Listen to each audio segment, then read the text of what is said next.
বিনিময়ে। আজকে তাদের রক্তের উপর দাঁড়িয়ে থেকে এই সরকার প্রতিষ্ঠিত হয়েছে।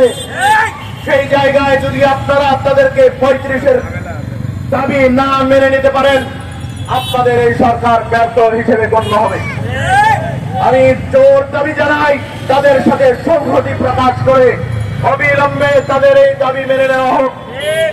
তাদের এই দাবি মেনে নিয়ে অবিলম্বে প্রজ্ঞাপন জারি করতে হবে, না হয় তাদের আন্দোলনের প্রখরতার দায়ভার এই সরকারকেই নিতে হবে। যদি কোন রকম কোন বিশৃঙ্খলা সৃষ্টি হয়, এই সরকারকেই নিতে হবে। আমি আরেকটি কথা বলতে চাই, আমাদের ভাই আসিফ এবং নাহিদ, আপনারা তো বৈষম্যহীন রাষ্ট্রের জন্য লড়াই সংগ্রাম করেছেন। আপনাদের ডাকে হাজার হাজার ছেলে জীবন দিয়েছে, হাজার হাজার মানুষ রক্ত দিয়েছে, রাজপথ রঞ্জিত হয়েছে, লাল